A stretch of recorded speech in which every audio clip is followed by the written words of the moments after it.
Cuando voy al dentista, cuando vamos al dentista, ¿por qué? Porque generalmente nos duele algo, ¿no es cierto? Si no, difícilmente nos convencen de ir a visitar al dentista. Pero cuando tenemos un dolor en nuestra muela o diente, ahí vamos. Y el dentista siempre pone su dedo en la llaga, como se dice, a donde más nos duele. Y a veces es así el Señor, ¿no? El Señor sabe dónde nos aprieta el zapato y ahí donde nos aprieta para que sintamos nuestra deficiencia, nuestra necesidad de ser sanados precisamente en ese lugar. Y Él quiere no hacernos sufrir, lo mismo que el dentista no me quiere hacer sufrir, me quiere sanar, y el mismo el Señor. Cuando pone el dedo en la llaga de nuestro corazón, no es para afligirnos o para hacernos doler, sino por el contrario, para sanarnos, para que estemos fuera, libres de ese dolor, ¿no es cierto? Pero lógico, el dolor mientras tanto duele. Y yo le decía al Señor, digo, Señor, si algo me duele no quiero, porque a veces el dolor hace que uno se corra, ¿no es cierto? ¿Me entienden? O sea, evite el dolor. O sea, si hay una parte de nuestro cuerpo que está dolida, tratamos de guardarla, de protegerla, de cuidarla. O sea, de cubrirla para que no nos toquen en ese lugar. Pero al Señor yo quiero decirle honestamente, Señor, ahí donde me duele, pon tu mano.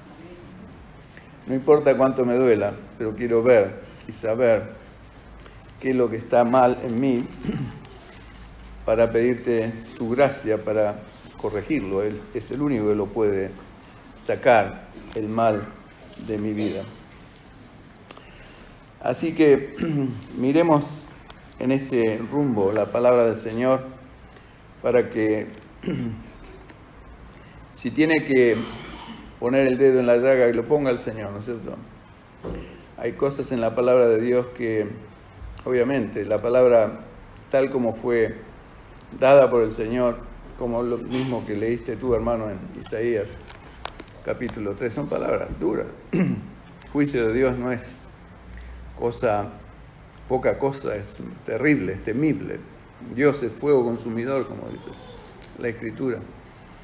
Y realmente uno lee esas cosas y ve cuán estricto es Dios, cuán tremendamente estricto. Es un Dios de amor, de misericordia, pero también es un Dios justo y estricto, que no tendrá por inocente al culpable, dice la palabra. O sea que si andamos mal, mejor que nos haga notar el dolor inmediatamente y que ponga el dedo en la llaga y que nos sane. Así que oremos al Señor y pidámosle, es mi deseo de corazón, y el Señor, muchas veces el Señor ha puesto su dedo en lugares de mi corazón que me ha dolido, pero siempre fue para bien, siempre. Hermanos, más de 40 años de cristiano, se los puedo testificar. El Señor nunca puso el dedo en una parte de mi corazón que me dolía, que no fuera para bien, siempre fue para bien. Cuando lo entendemos, nos liberamos. Y lo mismo que si entiendo, yo hace de los 6 años que empecé a ir al dentista, ya no le tengo más miedo. Ir al dentista para mí es como visitar un viejo amigo. Entonces, con el Señor es mucho más. No me corro. Oremos al Señor, pues. Señor, gracias te damos por tu palabra, que nos muestra todas esas áreas en nuestras vidas, Señor, que no condicen con tu voluntad y nos muestran aquellas cosas, Señor, que tenemos que permitirte a ti, Señor, que las cambies en nuestras vidas. Sin tu ayuda es imposible, Señor. Por eso venimos a ti. Gracias, Señor, porque, como decíamos, eres un Dios estricto que escudriña los corazones y ves y sabes todo lo que hay en nosotros, aún esas cosas que están dañándonos y no nos damos cuenta o lo hemos negado o dejado de lado. Pero tú sabes que si no sacas eso, si no erradicas eso de nuestros corazones, no podemos avanzar en el camino espiritual. Por eso, Señor, nos abrimos a ti, abrimos nuestros corazones, los exponemos a ti, para que como cirujano seas tú obrando en cada uno de ellos, para que sanes todo aquello, Señor, que está mal en nuestros corazones. Gracias, Señor, por tu palabra. Nos rendimos a ella y a la guía de tu Espíritu. Damos plena autoridad en este lugar para que tu Espíritu ministre cada corazón, cada alma, cada mente. Y, Señor, y cada pensamiento sea llevado cautivo a los pies tuyos, Jesús. Gracias, Padre. Confiamos en ti. Lléname de tu Espíritu y guarda mi mente y mi corazón. Te lo pido en el nombre de Jesús. Amén. Empezamos el sábado pasado una serie de estudios sobre el poder del Espíritu Santo. Y vimos el sábado pasado, aquellos que estuvieron acá, el Espíritu Santo mostrado como el viento de Dios. ¿Se acuerdan? Aquellos que estaban.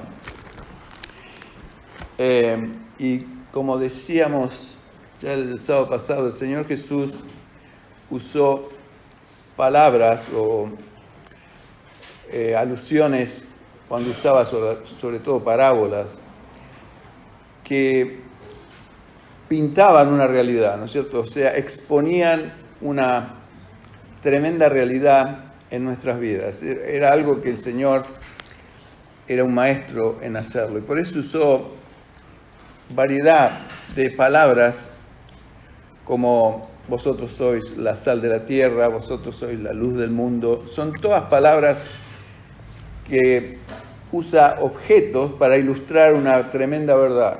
No sé si me siguen.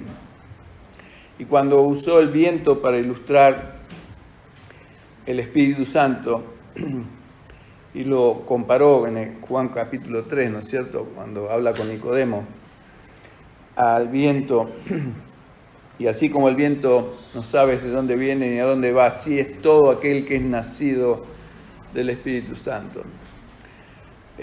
O sea que es un misterio que solo Dios conoce, nosotros no lo podemos controlar, ni dictaminar como algo que tiene que pasar de tal forma. Vimos varios ejemplos, ¿no es cierto? No sé si se acuerdan. O sea que Dios es soberano. Él obra como Él dispone, por supuesto bajo parámetros que siempre glorifican su nombre. Nunca van a venir a glorificar a un hombre, a una persona. Pero el Señor nos dio ese aliento de vida, así como se lo dio a Adán, ese primer hombre que le dio vida física, humana. Todo aquel que es nacido del Espíritu recibió el aliento de Dios, el Espíritu Santo, para poder vivir la vida cristiana. Y hoy vamos a ver otra palabra que usó el Señor frecuentemente, que se refiere a agua, ¿no es cierto? El agua viva, como por ejemplo la mujer samaritana, ¿no es cierto?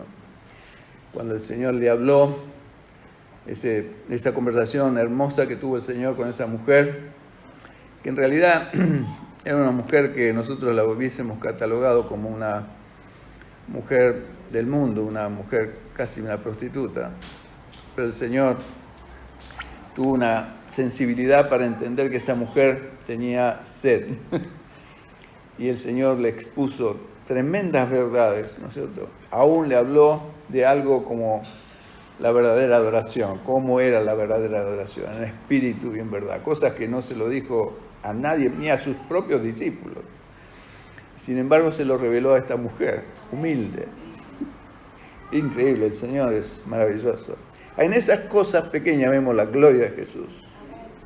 Si usted lee los evangelios corridos así, bueno, así, como una novela, pero cuando usted se detiene y piensa en por qué lo hizo Jesús, cómo lo hizo, para qué, vemos en ese hombre que era Dios hecho hombre, una tremenda gloria.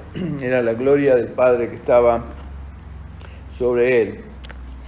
Y también en ese pasaje habla del viento y habla del agua, de las dos cosas. Entonces vamos a ver hoy una serie de cosas, vamos a hacer un breve estudio, voy a ir lo más rápido que pueda, hoy tengo una pequeña presentación, no sé si... la puedes apagar, si no la gente se va a poner a leer eso y no me va a escuchar. O déjala en suspenso, sí, ahí está. Bueno, quería empezar en capítulo 7 de San Juan, porque ahí Jesús hace la declaración más potente sobre esta referencia y alusión al tema del agua. En el capítulo 7 de San Juan, versos 37 al 39, este fue el primer mensaje que yo prediqué en la vía pública, en Buenos Aires, en el año 1900, tal vez 81, 82.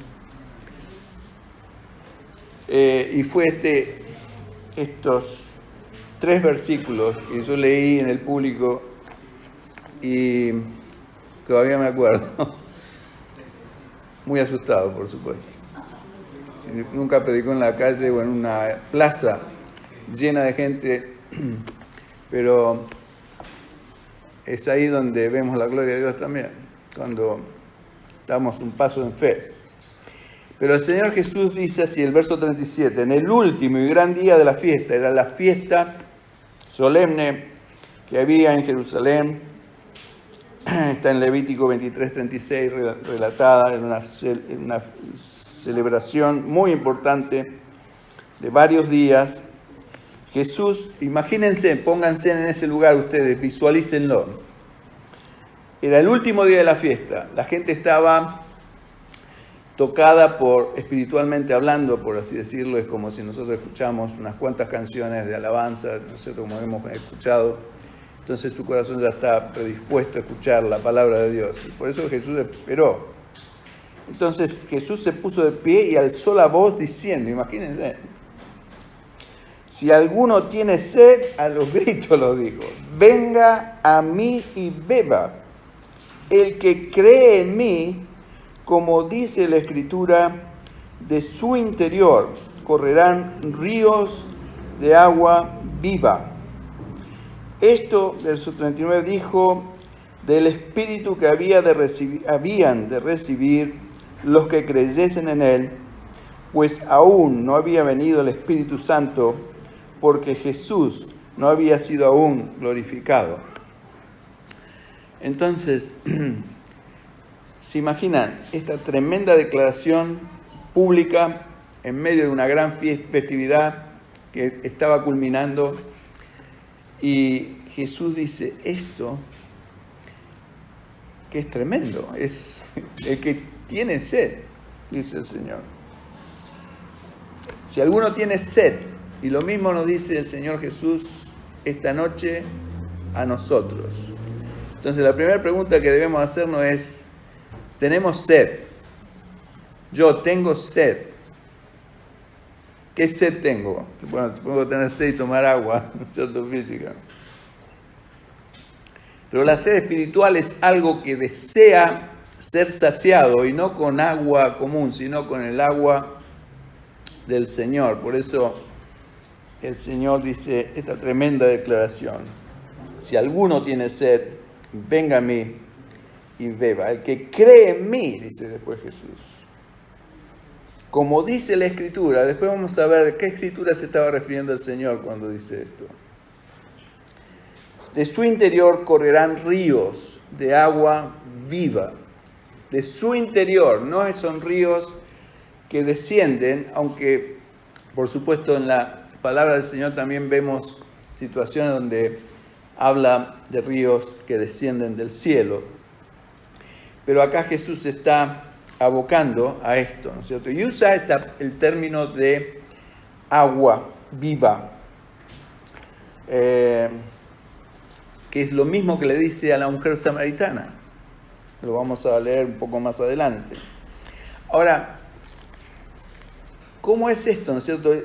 en el Antiguo Testamento, en el Antiguo Pacto, por así decirlo, hay muchas que son tres cuartos de la palabra del Señor, o sea, 3/4 de mi Biblia es Antiguo Pacto o Antiguo Testamento, lo que llamamos nosotros Antiguo Testamento, que fue escrito para el Antiguo Pacto. Hay varias referencias o ilustraciones que nos ayudan a entender. Por eso Jesús dijo, como dice la Escritura que había en ese momento no era la Escritura que yo estoy leyendo, ni la que tenemos del Nuevo Pacto, era la Escritura del Antiguo Testamento, Moisés y los profetas. Esa era la Escritura que existía. Entonces, hay varias referencias en la Escritura del Antiguo Pacto que predicen lo que Dios iba a hacer en el futuro. Por ejemplo, estamos leyendo o estudiando el libro de Zacarías los miércoles y vemos cosas tremendas que Dios iba a hacer, ¿no es cierto? Y habla de aceite viniendo sobre las iglesias, el aceite del Espíritu también. Varias ilustraciones que quieren decir lo mismo, pero ilustradas de distinta manera para que entendamos la importancia tremenda que tiene esto. Vamos a ver, ahora sí poner por favor la proyección, el Antiguo Testamento en el libro de Éxodo, capítulo 17, verso del 1 al 6. Y dice así, libro de Éxodo, era después del libro de Génesis, capítulo 17, verso 1 al 6. Dice así, toda la congregación, si no tiene Biblia ahí lo dice, entre paréntesis eso que está ahí es la verdadera peña o roca de Oreb. Y no es pequeña, es enorme, es inmensa. Esa piedra de arriba nada más debe tener fácil 12 metros de alto, o tal vez más. Entonces, uno cuando visualiza que el Señor dio agua a Israel, que es el pasaje que estamos leyendo, a veces visualiza una piedrita o una roca saliendo un chorrito pequeño, pero no fue así. Fue tremenda la cantidad de agua que emanó de esa roca. Dice, toda la congregación de los hijos de Israel partió del desierto de Sin por sus jornadas, conforme al mandamiento de Jehová, y acamparon en Refidim.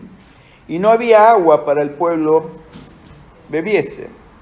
Y altercó el pueblo con Moisés y dijeron, danos agua para que bebamos. Y Moisés le dijo, ¿por qué altercáis conmigo? ¿Por qué tentáis a Jehová? Así que el pueblo tuvo allí sed y murmuró contra Moisés y dijo, ¿por qué nos hiciste subir de Egipto para matarnos de sed a nosotros, a nuestros hijos, a nuestro ganado? ¿Qué les parece? Mire la confianza que tenían en el Señor. Pero así somos nosotros también, lamentablemente, como decía Héctor cuando hizo el estudio del profeta Isaías. Entonces, clamó Moisés a Jehová diciendo, ¿qué haré con este pueblo? De aquí a un poco me apedrearán. Y Jehová dijo, es la próxima, muy bien, dijo a Moisés, pasa delante del pueblo y toma contigo de los ancianos de Israel, o sea que lo hizo en presencia de los ancianos, y toma también en tu mano tu vara con que golpeaste el río, que era el mar, en realidad el mar rojo, ¿se acuerdan? Que se abrió el mar rojo, y ve, verso 6, he aquí que yo estaré delante de ti allí sobre la peña de Oreb, y golpearás la peña y saldrá de ella aguas, y beberá el pueblo. Y Moisés lo hizo así en presencia de los ancianos de Israel. Ok, yo creo que todos saben que, ¿por qué le dijo Dios a Moisés que golpeara la roca? Porque eso era un símbolo de lo que Cristo, que es la roca de nuestra salvación, iba a sufrir, iba a ser golpeado, molido, como dice la Escritura, por nuestros pecados. Y eso habla literalmente en el futuro, ¿se dan cuenta? Es bien clara la referencia. Todo lo que está escrito en el Viejo Pacto, como se acuerdan los discípulos en el camino de Emaús, que estaban preocupados y desalmados, y se juntó Jesús con ellos, Y le dije, ¿qué les pasa? No sabes que teníamos esperanza en este hombre y resulta que lo mataron, lo crucificaron. Y el Señor le empezó a abrir desde Génesis hasta el final del Antiguo Pacto, de aquel entonces, a revelarse Él mismo en las Escrituras. Y les abrió los ojos para que viera que toda la Escritura hablaba de Él. Entonces, se dan cuenta cómo habla de Cristo esta Escritura que hemos leído, que está prácticamente al principio de la Biblia, el segundo libro del Antiguo Testamento. Ahora, si golpear la roca o la peña era un símbolo de la crucifixión de Cristo, que todos nosotros, por supuesto, creo que creemos y confiamos que a través de esa cruz y esa sangre vertida y esa muerte sacrificial, nosotros hemos recibido perdón de pecados por la fe en esa obra redentora de Jesús. Del momento que nos arrepentimos, el Señor nos perdonó los pecados, hemos puesto nuestra confianza en esa sangre vertida del Señor. Y de ahí en adelante, tengo que probar esta versión. El Señor fue nuestro Señor y nuestro Salvador. Pero ¿qué significan, si eso tiene esa figura, qué significa el resto de las aguas? ¿Qué les parece? ¿Tendrá algún significado? Por supuesto. Como resultado de la peña había sido golpeada, saldría agua de la peña para que fuese así saciada la sed de todo el pueblo. No de Moisés solo, de todo el pueblo. Y el Señor fue crucificado, golpeado, para que nosotros seamos todos saciados con esa agua preciosa que el Señor manda del cielo, que es su Espíritu Santo. ¿Se dan cuenta la semblanza, la significancia, el significado? Esto es una consecuencia, por supuesto, como digo, del sacrificio de Cristo en la cruz, la cual es ignorada por la mayoría de los cristianos. Los cristianos se concentran en la muerte de Jesús, lo cual es tremendamente importante, por supuesto. No le quitemos importancia a eso. Pero después de la muerte de Jesús, eso fue como un grano que cayó a tierra, como dijo el Señor, y produjo fruto. ¿Cuál fue el fruto? Que emanó esa agua poderosamente para que yo, Daniel, en el año 2019, no tenga más sed. Beba de esa agua viva que tiene el Señor. La gran mayoría del pueblo de Dios, si somos honestos, no hemos encontrado en la vida cristiana completa satisfacción. Hello, ¿están ahí? Uno está acá. Escuchen lo que digo. La mayoría de los cristianos no hemos encontrado en la vida cristiana una completa satisfacción. Porque no han experimentado la llenura del Espíritu Santo. Esa es la razón. Esa es la razón. Otra promesa del Señor del Antiguo Testamento, vamos ahora, no está en la transparencia, así que no lo ponga, pero es en el libro de Isaías nuevamente, capítulo 44 del libro de Isaías. Mire lo que dice el Señor.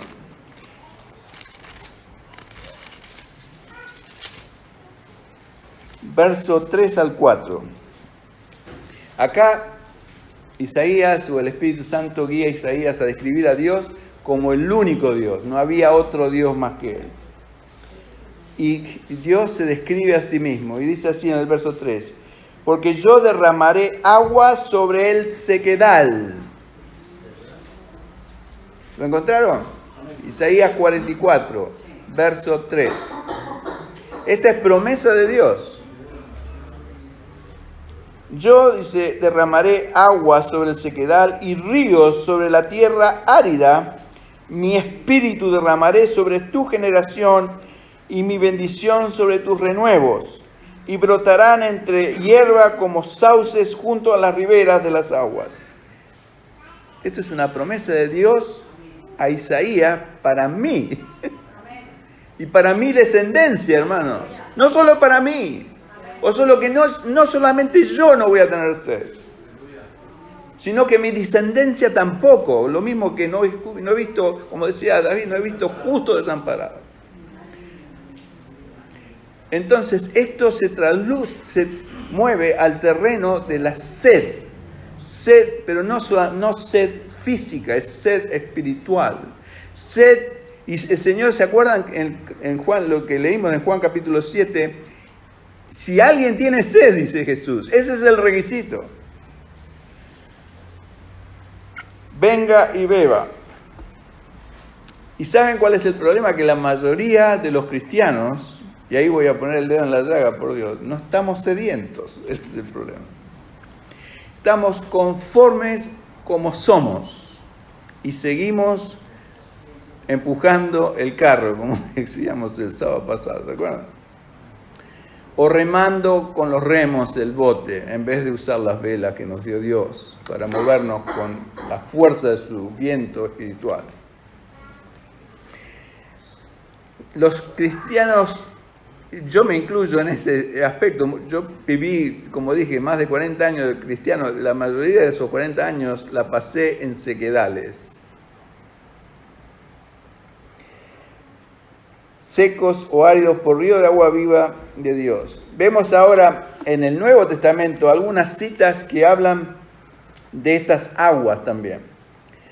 Y en el libro de Hebreos capítulo 6, vamos al libro de Hebreos capítulo 6, no está eso tampoco en...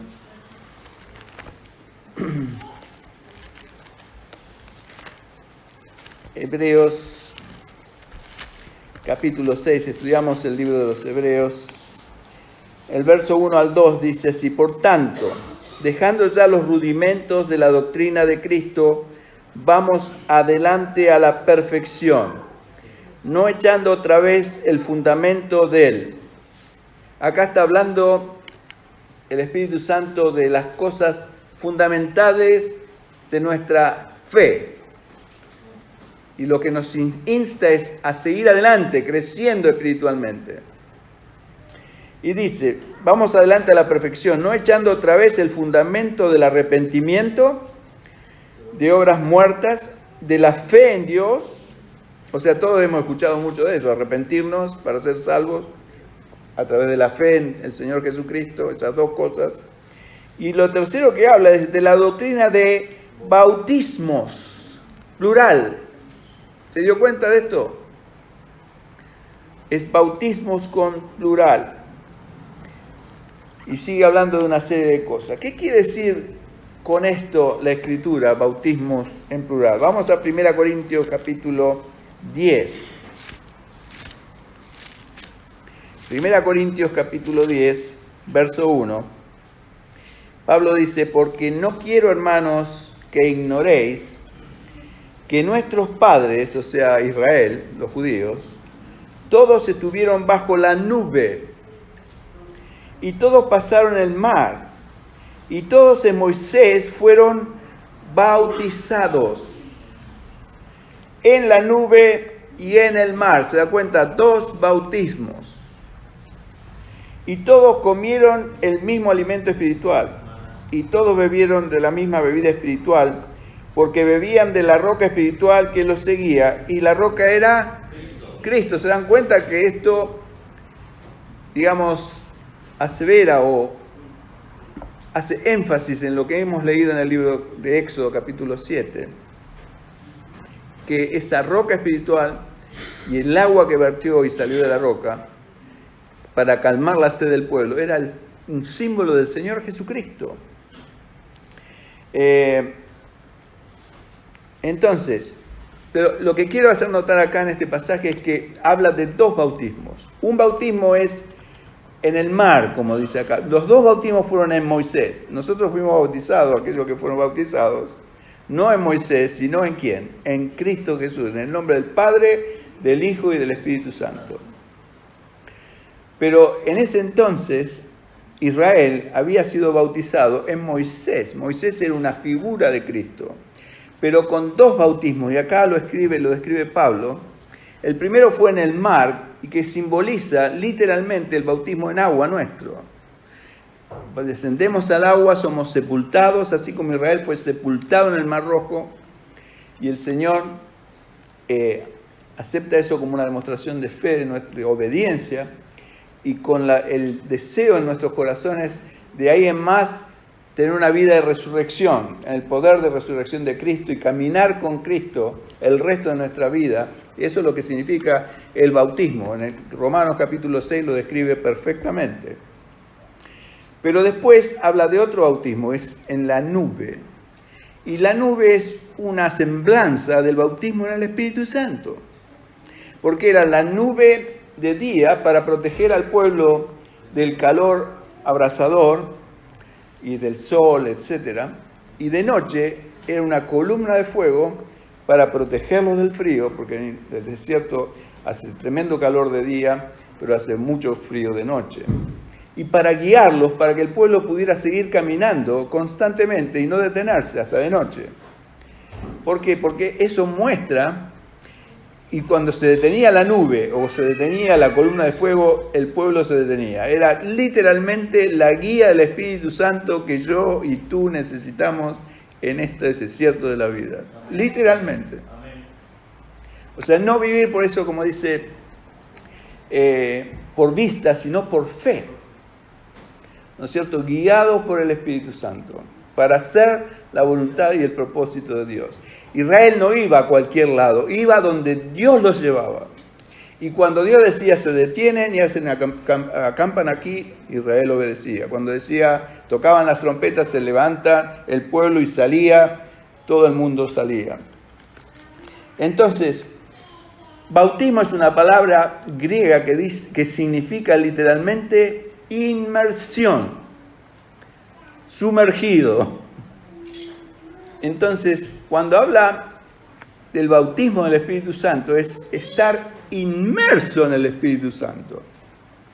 No estar salpicado en el Espíritu Santo, sino inmerso en el Espíritu Santo. Quiere decir que el Espíritu, esa nube que venía del cielo, envolvía al pueblo de Dios. Lo protegía inclusive de los egipcios para que no los vieran, y los protegía del calor, como dije, y los guiaba. Es literalmente lo que hace el Espíritu Santo en nuestra vida. Pero inmersión también puede tener una connotación, por supuesto. Jesús mismo, cuando fue bautizado en el río Jordán, sabemos que fue sumergido por Juan el Bautista, así de la misma forma que fuimos bautizados prácticamente todos nosotros, nada más que él lo hizo en el río Jordán. Pero hay otra forma de ser inmerso, y esto sí es una... A ver si anda esto. Héctor me seguro que anda. ¿Soy yo que lo manejo? Ah, acá está. Mire, ¿qué le parece? Apocalipsis 22. Y es referente a esto. Pero no aparece la... No, tiene que aparecer, hay algo que anda mal. Bueno, no importa, yo se los leo. Tiene que aparecer ahí está mi esposa, la última. No. Tendría que haber aparecido encima de la película, pero no sé por qué no salió. Bueno, yo se los leo, dice, Apocalipsis 22, verso 1, dice, después me mostró un río. Dios le muestra a Juan la Nueva Jerusalén, etc. Y después en el capítulo 22 dice, después, Apocalipsis 22, verso 1, después me mostró Dios, ¿no es cierto?, el Señor, un río limpio de agua de vida, resplandeciente como cristal, que salía del trono de Dios y del Cordero. ¿No es cierto? Y visualícelo, es como esa tremenda cascada de agua que sale del trono de Dios y que desciende a la tierra. Y imagine y visualice eso como el Espíritu de Dios, aguas vivas, como le dice el Señor a la mujer samaritana, descendiendo sobre mí. ¿Qué va a resultar de eso? Que voy a estar sumergido también. ¿Entienden? Sumergido en algo que desciende del cielo y me inunda, me sumerge en esa agua. Y hay 3 instancias que Jesús usa para ilustrar esta verdad en el Evangelio de Juan, que las vamos a analizar las 3. Y esta es la primera en Juan capítulo 3, verso 5. Juan 3, 5. Está bastante calurosito, ¿eh? Este es el pasaje cuando Nicodemo va a ver a Jesús y el Señor le dice, es necesario que nazcas de nuevo. Y todo esto lo vimos inclusive el sábado pasado. Vamos a leer solamente el verso 5 esta vez. Cuando Jesús le dice, capítulo 3 de Juan. Bueno, ante la pregunta de Nicodemo en el verso 4, Nicodemo dijo, ¿cómo puede un hombre nacer siendo viejo? ¿Puede acaso entrar por segunda vez en el vientre de su madre y nacer? Y respondió Jesús, de cierto te digo, que el que no naciere de agua y del Espíritu no puede entrar en el reino de Dios. O sea, hay cosas que... falta la J de Juan, por ejemplo, cosas raras. Bueno, 3 ocasiones en las que el Señor Jesucristo ve falta la J, o será que hay algo que lo... será la tapa de la computer que está... Ok.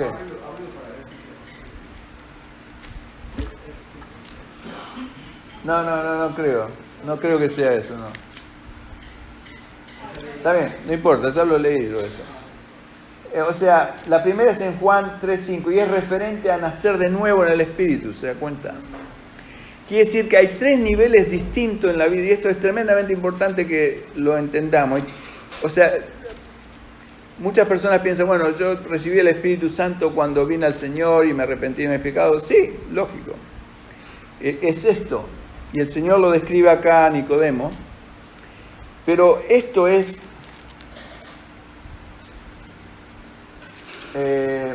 como dice, bueno, el que naciere de agua y de espíritu no puede entrar en el reino de Dios. Pero vamos al Salmo 116, ahí está, no lo busque, pero está ahí. Dice así el Salmo 116, ¿qué pagaré a Jehová por todos sus beneficios para conmigo? En otras palabras, ¿cómo le puedo pagar a Dios la tremenda bendición que Él me ha dado? Y esto es lo que dice, tomaré la copa de la salvación e invocaré el nombre de Jehová.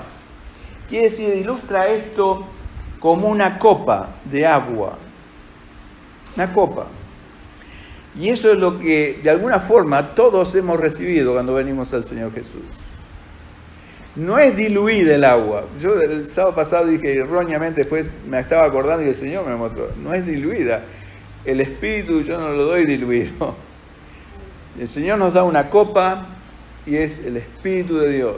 100%, no diluida, pero en una proporción pequeña. Dios no está, por así decirlo, es como si yo tengo mucha sed y tomo un sorbo de agua, me llama más a la sed, ¿me entiende? Quiero tomar más, porque me despierta la sed.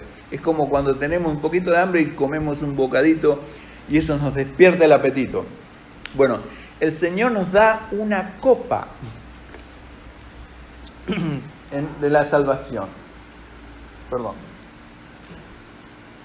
Entonces, vamos al segundo, es referente a calmar la sed interior y está en Juan 4:13, que es el episodio de la mujer samaritana. Y dice así. Ahí está. ¿Se acuerdan que la encontró en un pozo de agua? Y ese es un pozo parecido a este. El Señor se sentó junto a ella y empezaron a dialogar. Y esto es lo que le dice. Bueno, la mujer le dice, el verso 11 le dijo, Señor, no tienes con qué sacarla, y el pozo es hondo, ¿de dónde pues tienes agua viva? Porque el Señor le había hablado de agua viva. ¿Acaso eres tú mayor que nuestros padres Jacob, que nos dio este pozo, del cual bebieron él, sus hijos y su ganado. Y respondió Jesús y le dijo: cualquiera que bebiera de esta agua, o sea, del agua del pozo física, volverá a tener sed. O sea, mas el que bebiera del agua que yo le daré, no tendrá sed jamás, sino que el agua que yo le daré será en él, y nuevamente usa en, no sobre. ¿Se acuerdan que el Espíritu Santo iba a estar en nosotros? La promesa en Juan capítulo 14. Será en él una fuente de agua que salte para vida eterna. O sea, y esto es algo creciente.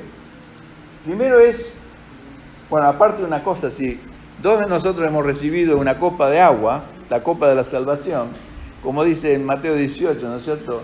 Otra vez os digo, si dos de vosotros se pusieran de acuerdo en la tierra acerca de cualquier cosa que pidieran, les será hecho por mi Padre que está en los cielos, porque donde están dos o tres congregados en mi nombre, allí estoy yo, en medio de ellos. Entonces yo puse dos copas, que podemos ser dos de nosotros cualquiera.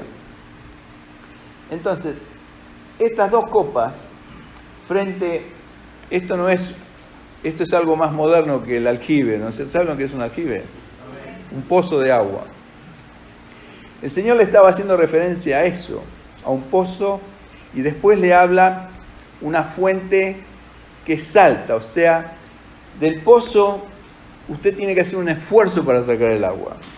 Tiene que arrojar el balde, volverlo a subir lleno de agua y recién, digamos, puede tener el beneficio de beberla.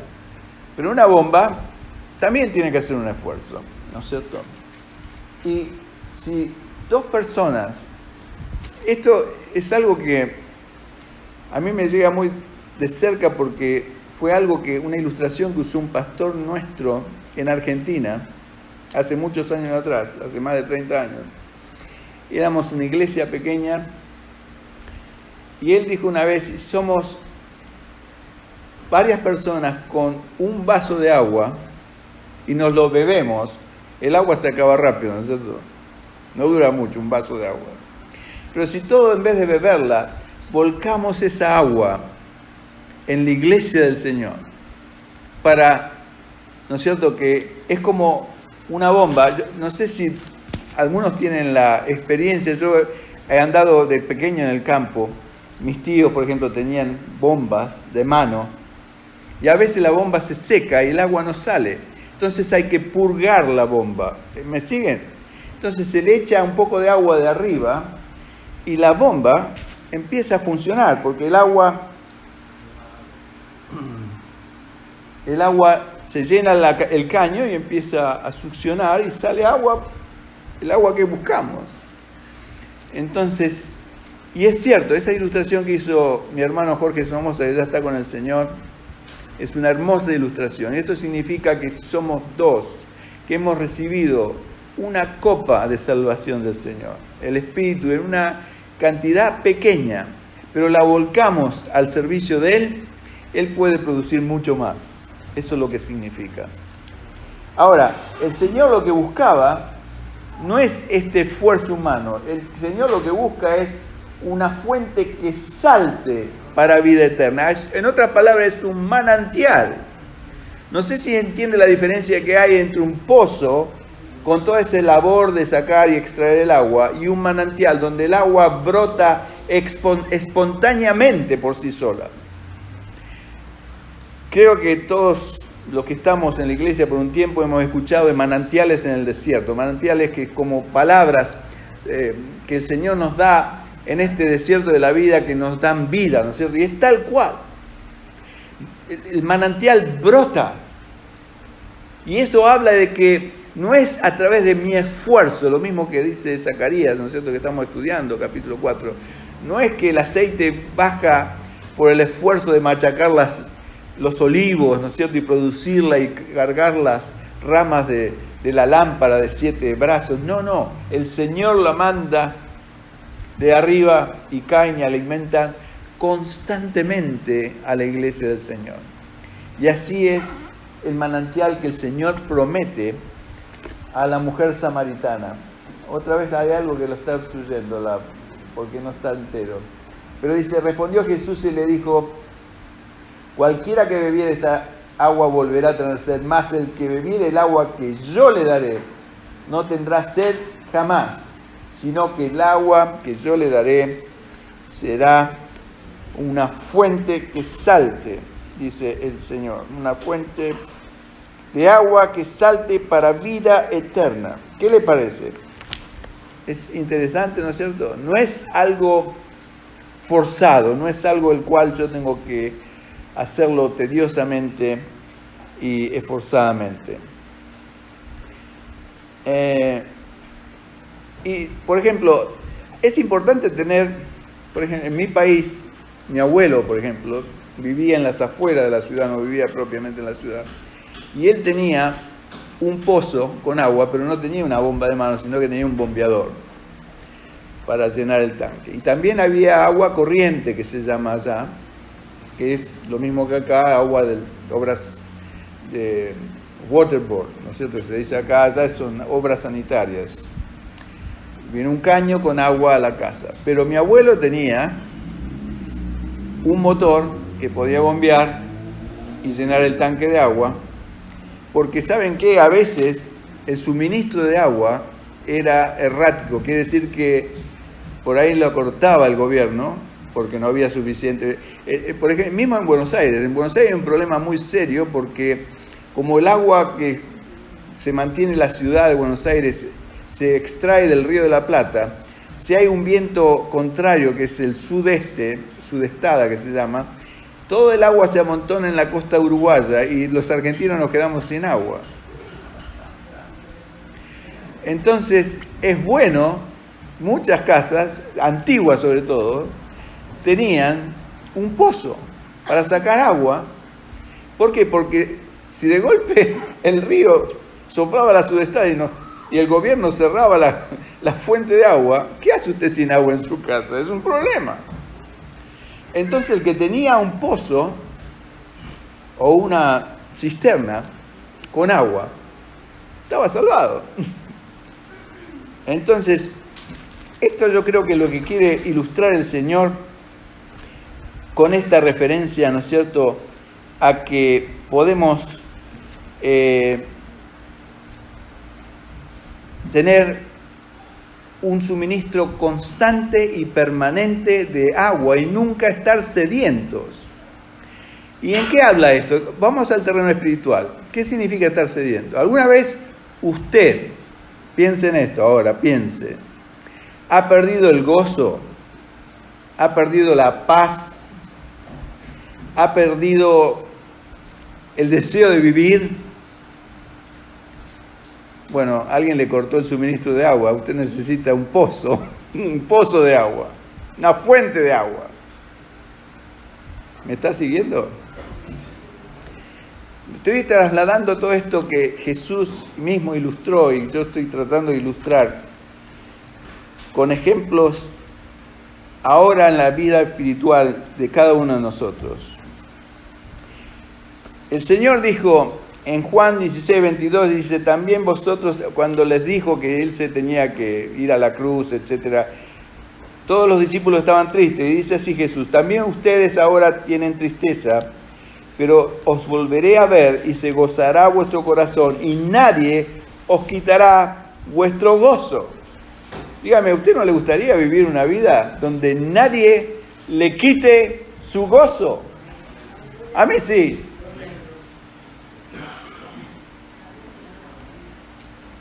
Bueno, necesitamos una fuente de agua viva y no estar dependiente de las cosas externas que pasan en la vida para estar feliz o tener paz. Y eso es el Señor mismo que lo puede dar. Eso es lo que el Señor le ofreció a la mujer samaritana y me lo ofrece a mí. Necesitamos una fuente propia de agua y si alguien nos ofende o nos falta el respeto o nos da vuelta la cara o nos trata mal, mi gozo tiene que seguir. Porque no dependo del suministro del gobierno de agua, que me lo pueden cortar en cualquier momento.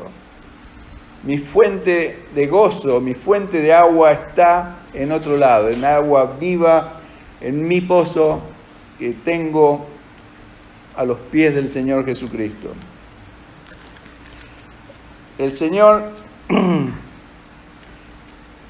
en Gálatas 5:22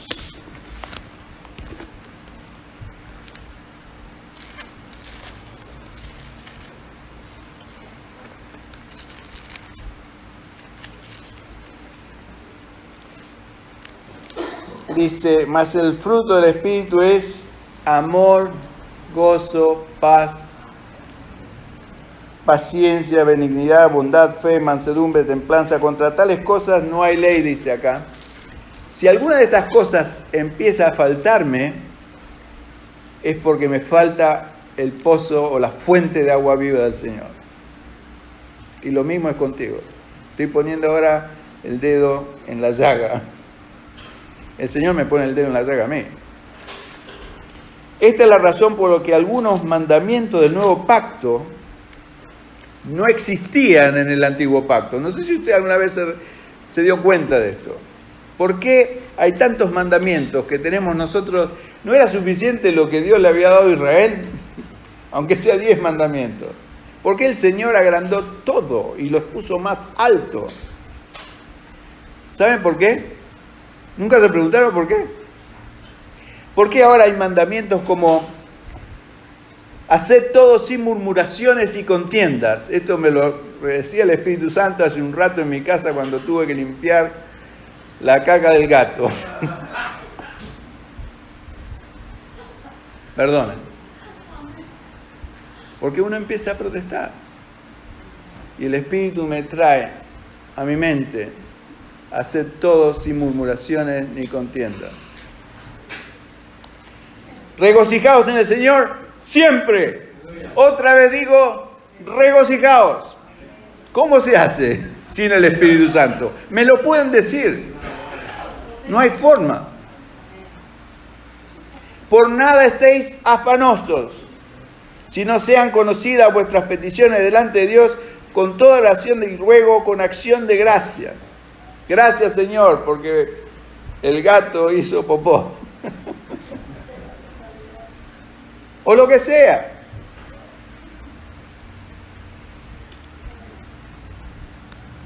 En el antiguo pacto existen tan solo reglas básicas a cumplir, que llamamos los 10 mandamientos, que son muchos más, son con más de 600 leyes que están expuestas en el libro de Levíticos.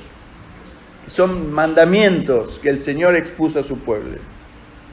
Un cristiano puede vivir bajo el espíritu del antiguo pacto si todavía se rige o rige sus vidas. Escuchen esto, escuchen porque es muy importante. Si usted es un cristiano ahora del siglo XXI y su vida está regida por reglas como tengo que leer la Biblia todos los días, media hora por día, tengo que orar por lo menos una vez por día, por 15 minutos, tengo que ir todos los días, 2 veces por semana a las reuniones. Bueno, son otra serie de mandamientos, parecido a lo que tenían los judíos, distintos, pero son mandamientos humanos. Esto no va a hacer a nadie feliz, porque es una carga. Los mandamientos que Dios había dado en el antiguo pacto eran una carga. Por eso Jesús le dijo, venid a mí todos los que estáis cargados y trabajados, y yo os haré descansar. ¿De qué? De esas cargas. De tener que cumplir reglas pesadas. Y Dios lo había hecho a propósito. Pero no es así en el nuevo pacto, con el Señor Jesucristo, en la sangre de Jesús. Por eso en Mateo, entre paréntesis, eso está en Mateo 11:28. Venid a mí, dijo Jesús, todos los que estáis cargados y trabajados, yo os haré descansar. Cargados y trabajados de tratar de guardar la ley. ¿Se dan cuenta? Pero hay otra ley que está en las Escrituras, que no sé si usted se dio cuenta, que está en Romanos capítulo 8, verso 2, que es la ley del Espíritu. Por un lado, toda esa gente estaba bajo la ley de Moisés, ¿no es cierto? Pero en el libro de Romanos capítulo 8, verso 2, Pablo nos ilustra una ley bajo la cual estamos nosotros, los cristianos, que se denomina la ley del Espíritu. Y el verso completa la definición de lo que es la ley del Espíritu. Dice así, verso 2 del capítulo 8 de Romanos. Porque la ley del Espíritu de vida en Cristo Jesús me ha librado de la ley del pecado y de la muerte. ¿Se da cuenta? La ley del Espíritu de vida en Cristo Jesús me libró de la ley del pecado y de la muerte. No es que Dios me sacó las leyes de sobre mi lomo porque ahora tengo el Espíritu Santo. No, lo que quiere decir esto es que la ley del Espíritu de vida, la vida de resurrección de Cristo dentro mía, es lo que me da el poder para sobreponerme al pecado. Y puedo estar gozoso, aunque las cosas no estén todas sobresalientes, aunque haya algo imperfecto en mi vida, aunque esté la casa desarreglada, o aunque no tenga el dinero que me gustaría tener, o aunque no tenga el carro o la casa, o lo que sea. Igual me puedo gozar en el Señor, si tengo a mi disposición ese manantial de agua viva que solo el Señor me puede dar.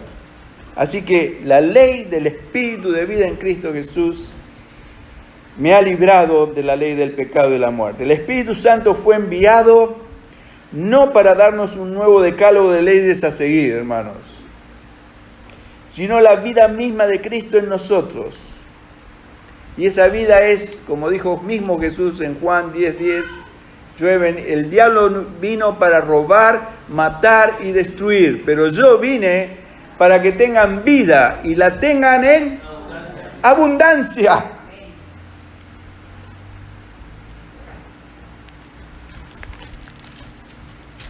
Entonces, hermanos, se dan cuenta que acá hay un problema que tenemos todos.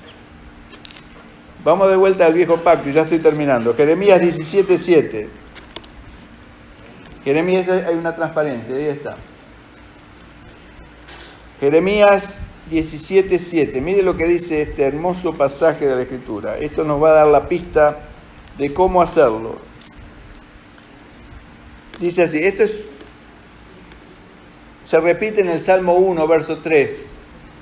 Aquellos que les gustan los salmos y les resulta pesado el libro de Jeremías, aunque es un libro hermoso, lea el Salmo capítulo 1, el primer Salmo, verso 3. Dice así, bendito el varón y la mujer que confía en Jehová y cuya confianza es Jehová, porque será como el árbol plantado junto a las aguas, que junto a las corrientes echará sus raíces y no verá cuando viene el calor, sino que sus hojas estará verde y en el año de sequía no se fatigará ni dejará de dar fruto. No sigo más porque, fíjese, a ver si funciona. Ah, no, ahí tengo que... No, sorry. No funciona. No, porque esto tiene una... porque no tienes PowerPoint. ¿Dónde está Héctor? Por eso...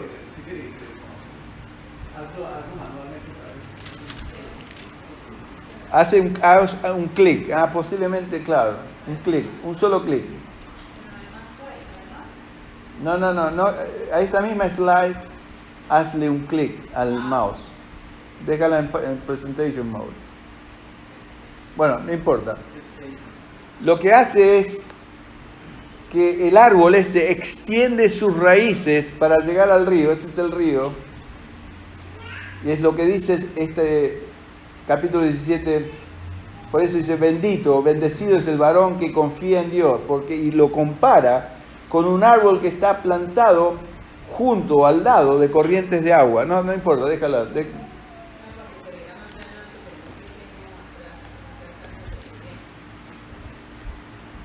Que echará sus raíces y no verá cuando viene el calor, sino que su hoja estará verde y en el año de sequía no se fatigará ni dejará de dar fruto. Quiere decir que cuando las cosas estén mal, eso es lo que se refiere. Yo no dejaré de dar fruto, ni mis hojas van a estar verdes, aunque las cosas no me sonrían en la vida. ¿Por qué? Porque ese árbol extiende sus raíces. Usted sabe que los árboles tienen una cualidad. Yo me acuerdo en mi otra casa, mi primer casa de acá en Australia, constantemente teníamos un árbol enorme, un eucaliptus enorme, y el árbol me rompía el caño, porque la raíz del árbol tiene una virtud que busca agua. Entonces, si encuentra agua o huele, se ve que huele el agua, ahí perfora un caño, hace cualquier cosa, porque busca agua. El árbol necesita agua para seguir vivo.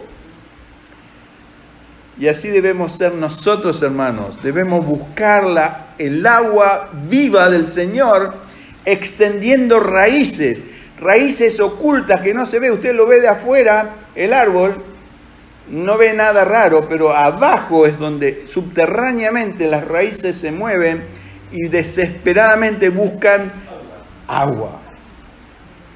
Y si no hay agua, se seca el arbolito. Y lo mismo es nuestra vida, hermanos. Si usted está seco y no está preocupado, hay un problema muy serio. Si no está sediento por esta vida que promete el Señor, yo creo que o no está aquí, o está en otro lado, o está en la luna. Es posible que un cristiano honesto, y a mí me pasó, lo puedo testificar, no esté disfrutando de este tipo de vida, y la razón más común es porque no tiene sed.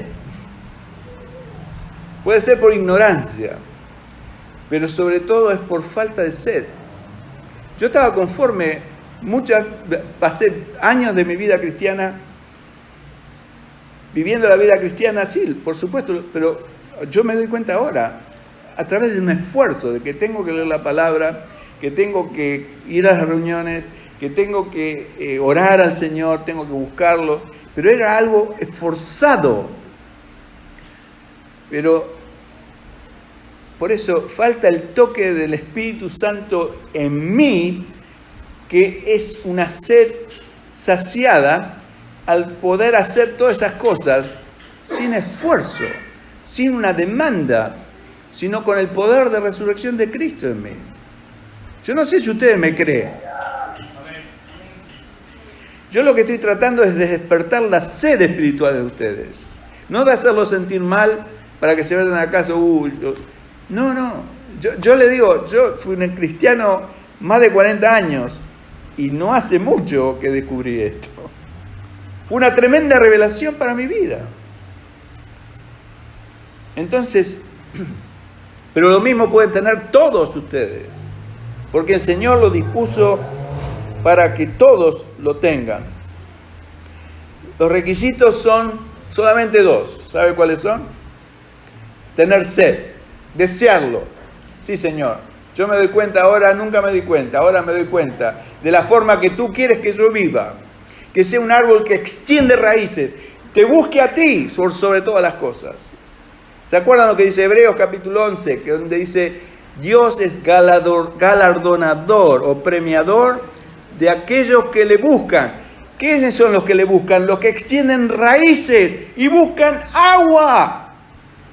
Agua viva de Dios para mi vida. No salir a la calle, no levantarme de la cama sin extender mis raíces y estar seguro de que tengo una constante relación permanente con mi Dios. Así que los dos requisitos son tener sed, y sed es deseo, y segundo es fe en que el Señor lo pueda hacer en mi vida. ¿Se acuerdan de ese ciego que el Señor le preguntó, ¿qué quieres que te haga? Que reciba la vista. Y el Señor le pregunta, ¿tú crees que yo lo puedo hacer? El ciego que le dijo, sí, Señor, yo creo. De acuerdo a vuestra fe, os sea hecho, dijo el Señor. ¿Y qué le pasó al hombre? Recibió la vista.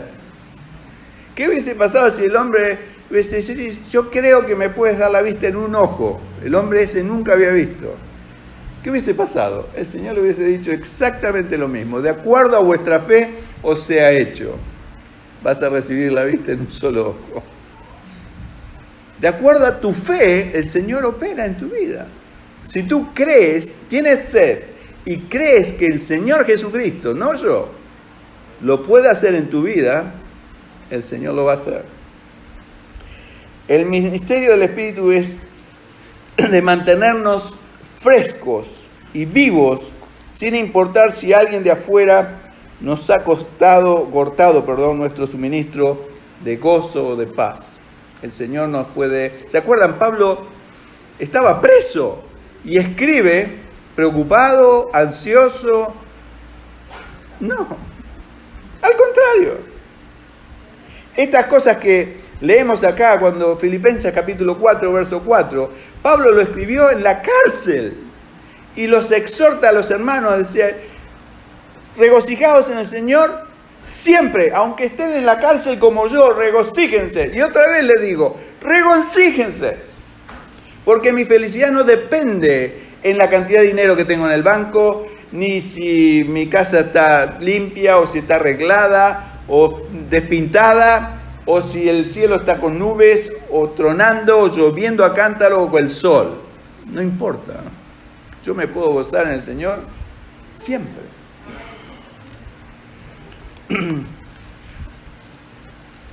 Y lo último, la próxima.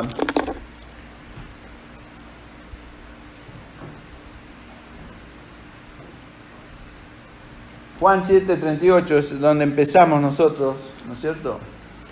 Esto es en referencia a calmar la sed no mía, sino de otros. Porque para eso nos llamó el Señor. El Señor nos llamó para bendecirnos y para que seamos de bendición. Gálatas capítulo 3, verso 13 al 14. Gálatas.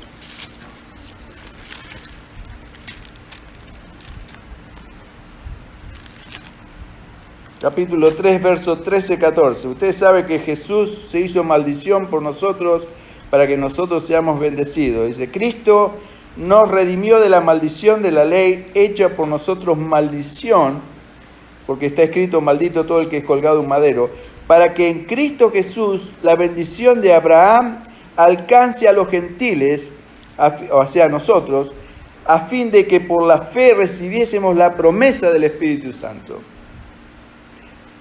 O sea que el Señor me bendice a mí y me da esa fuente de agua, como le ofreció el Señor a la mujer samaritana, para que yo pueda ser de bendición a otros. Pero yo estoy hablando de mí, pero también te lo digo a ti, sea quien sea, ¿sí? Cualquiera de nosotros, hasta el más pequeño o humilde cristiano.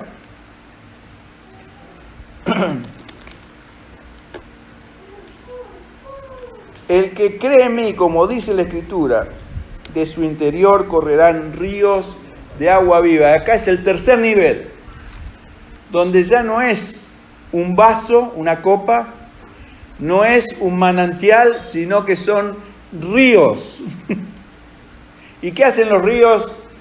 Dan de beber a muchas personas. Todas las poblaciones del mundo, usted se fija en un mapa, están a la orilla de un río. No sé si se dieron cuenta. Nunca van a estar en un desierto. ¿Por qué? Porque las personas necesitan agua. Entonces, la gente no quiere ir a vivir a un desierto y juntar arena. Quieren agua, necesitan agua para la vida, hasta para regar la plantita. Ahora, ¿qué le parece, dice el Señor, a usted y a mí, a cada uno de nosotros? Nos produce un río de nuestro interior para que otros beban. ¿No le gustaría a usted? Sinceramente, yo le digo al Señor, Señor, lléname no solamente con un manantial que salte para gozarme yo y que esté siempre gozoso, porque eso es para mí, lo disfruto yo. Es el fruto del Espíritu. Pero esto en Juan 7 es para que yo sea de bendición para otros. Y no lo dice como una copa, lo dice como ríos en plural. Ríos de su interior correrán ríos de agua viva. Esto se refiere a nuestro ministerio hacia otras personas, y esto no es tan solo para algunas personas, sino para todo cristiano. Me hubiese gustado terminar pero lo vamos a dejar para el sábado que viene. Pero léalo en su casa, Ezequiel capítulo 47. Lea ese pasaje en su casa. No quiero meterme yo ahí porque si no se va a hacer muy tarde. Ezequiel 47, léalo por favor. Ahí se va a dar cuenta los niveles crecientes de un río, que primero le va a llegar a los talones, después a las rodillas, y eso es el río que está hablando acá, ¿no es cierto?, del Señor Jesucristo, que van a correr de nuestro interior hasta que realmente nos inunde, nos tape. ¿Y qué pasa cuando el río me tapó, me inundó? Ya no voy a tener, mientras el agua me llega a los lomos o al cuello, todavía yo estoy parado y todavía me valgo por mí mismo. Pero cuando el río me sigue creciendo y me cubre completamente, mis piernas o mis pies quedan en el aire. ¿Y qué pasa ahí? Esa es la verdadera vida cristiana, hermano. Que el Señor nos quiere llevar a todos con una dependencia total hacia Él, donde ya no hacemos pies, ya no nos valemos por nosotros mismos, no estamos con nuestros pies sobre la tierra como decimos nosotros, estamos a la merced de donde Dios nos quiere llevar, como la corriente de un río. Así que léalo, Ezequiel 47, en su casa, y el sábado que viene vamos a continuar, si Dios quiere.